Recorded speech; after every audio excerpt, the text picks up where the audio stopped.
and welcome to the CNN special, Juvenile Delinquents. We have a special guest today, Cole Matthews, a troubled teen at risk of going to jail. He has a violent past which has led him to Circle Justice, a system based on second chances. Cole was invited into the circle by Garvey, a concerned member from the community who wanted to give back. The Circle Justice members had several meetings to decide Cole's fate, and it was Garvey who suggested a secluded island in Alaska. Cole is to be sent there for 6 months instead of jail time. We would now like to invite Cole out for his last interview before his trip.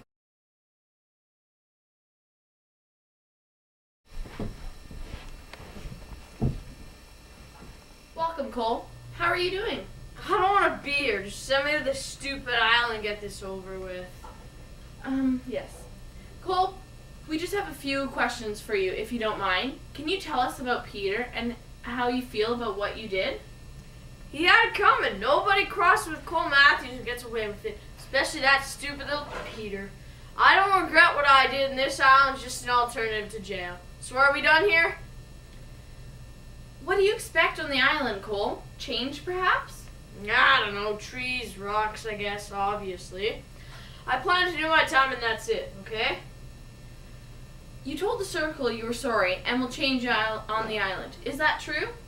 What do you think? This island is better than jail, and if saying sorry and putting on a little show for these idiots is what it takes to avoid a cement square, then yeah, sorry.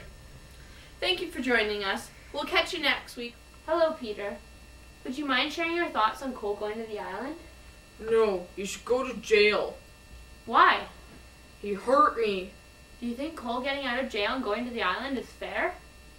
He deserves worse. He does. Peter, would you mind explaining the event that occurred with Cole? I told on him and he pounded my head to the sidewalk. What's to tell? Do you think you and Cole will ever be friends? No, I hate that kid. Thank you, Peter. We'll be right part 2 of CNN's special, Juvenile Delinquents.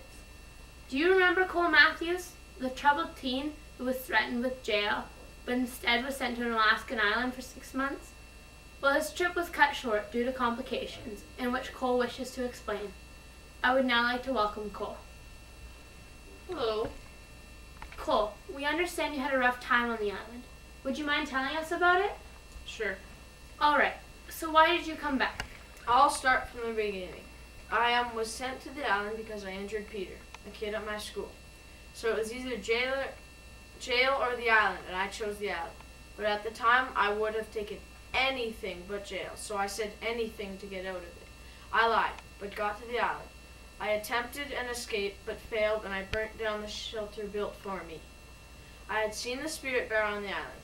He would watch me, and I hated how he wasn't scared of me, so I tried to kill it.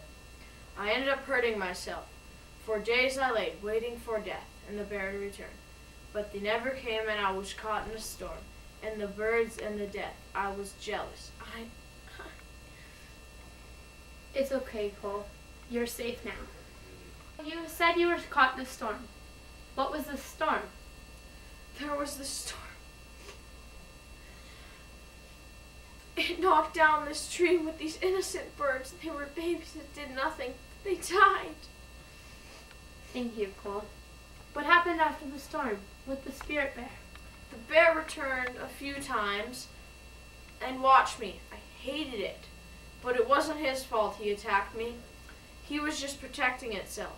Finally, Garvey and Edwin came for me and took me back to Edwin's village. I was then airlifted back to Minneapolis, and after surgeries and rehabilitation, all I want is to return to the island. We had more circle meetings and they came to a final decision, and they all agreed. I'm going back. Are there any conditions for you to return to the island? Yes. I have to pay for all my supplies with my personal belongings, and I have to build my own shelter by myself. Garvey and Edwin can also take me home at any time if I don't show change. How do you feel about that? Fine, I guess. I mean, I deserve to go back, and this is the only way I get to see the spirit bear again, so it's worth it. Why do you want to see the spirit bear again after what it did to you? It didn't do anything to me. I did it to myself. It was my choice. The bear just defended itself, and I know if I don't harm him, he won't harm me. Cole, you said you hurt Peter. Why? He crossed me and nobody gets away with it. At least that's what I thought at the time. What do you mean by he crossed you? I don't know. He just pushed me over my breaking point and I finally snapped. He just made me so mad. Thank you for your time, Cole. I hope you find change you're seeking for on the island. Thanks. Tune in next week for our segment on His upcoming journey to the island. Welcome, Peter. Hey. Are you looking forward to your trip? I have to spend time with the kid who nearly killed me. How do you think I feel? What have you been up to since you're running with Cole? I've been keeping busy. Can I leave now? Yes, thanks for your time. Peter has been through a lot, and sources have told us he's attempted suicide several times. From all of us at the network, we send our wishes that Peter gets a month of shows focused on a troubled teen, Cole Matthews, and his journey. Welcome, Cole. Hey. Hi. So, Cole, Peter joined you on the island. What happened next? Well, at first, Peter and I were far from friends. I tried to get Peter to like me and show with my change, but the emotional scars I left him with ran too deep to be forgiven with the Snickers bar. So I spoke to Garvey, who was staying with us on the island, and he told me not to force Peter to like me, but to let him realize it on his own. So that's what I did. Peter, when did you first see change in Cole? I don't know. I guess it was when we went to that pond and I went into the water for the first time. It was so cold, there had to be a reason behind why he tolerated it every day. It helped me channel my anger and thoughts. At first, I was just like Peter. It was too cold and too hard to even focus on anything but the temperature of the water. What was the point of soaking in the pond? To clear my mind and decide if I want to be happy that day. Did you have a daily routine, Cole? Yes, every morning before sunrise we would wake up and walk to the pond, soak, and then carry the ancestor rock. What is the ancestor rock, Peter? Cole told me it was rock. That was our ancestors. He had to carry it up the hill and roll it down to release our anger. We did this every morning.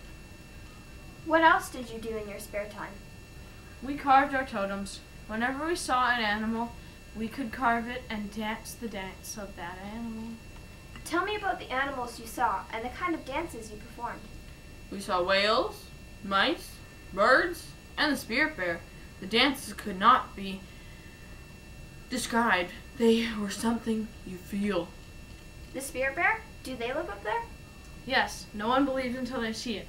But it is there, right, Peter? That's exactly right. I'm sorry I never believed you and destroyed your carving, Cole. It's okay. Thanks for teaching me how to carve a better one. It looks like you've been through a lot, and I hope you realize how lucky you are to find your change. Cole, we have a few additional questions. Explain your emotional journey from when you injured Peter to now. When I beat up Peter, I was mad that he thought or even had the idea that he could cross me. I guess my anger stems from my childhood. My dad would beat me repeatedly every night. I thought it was my fault, but that's all he knew. When he was younger, his father would beat him and he would then lash out at me. That moment I hit Peter for the first time. It hurt deep down inside, but it felt good. I couldn't imagine doing it again now. Once I look back at it, I realized it was a bad choice on my part, and all I seek now is Peter's forgiveness. After I was pulled off Peter, they sent me to a holding cell. I know I had too many run-ins with the law to not be sentenced to jail. Even if my dad could hire the best lawyers, I still had to do time. I began to hate everyone who was interested in helping me, even Garvey. So when the opportunity came up to go to the island, it was a no-brainer. I knew there I'd be able to run, unlike in a high-security detention center. I jumped at the chance and lied to get my way. They believed me, and after my near-death experience on the island, something changed me. I realized my life had some meaning and someone cared about me. Called by the spirit bear and found by Garvey and Edwin on the island, I was airlifted to the hospital in Minneapolis. All I want to do was return to the island to see the spirit bear, for reasons I can't grasp. Due to my devastating injuries that left me in the hospital with 4 months of rehab, It got me thinking about my family, and that is when my mother came in to visit and told me life-changing news. She had quit drinking after years of addiction. After that moment, I knew I had support from my mother that I had needed all along, and from there on, I knew I would be just fine. My return to the island was followed by the news of Peter and his suicidal attempts. I knew the island was exactly what Peter needed to realize his purpose in life. Once I had convinced everyone that the island was the perfect place for Peter, both him and Garvey joined me on the island. That moment Peter stepped on the island, it came clear to me that Peter was desperate in need of help. Peter tried to aggravate me enough so that I would take one last final swing at him, but I managed to control my anger, and Peter saw the change in me. From there on, we gradually became friends. Story. And thank you for watching. That wraps up our CNN special, Juvenile Delinquents, the Cole Matthews story.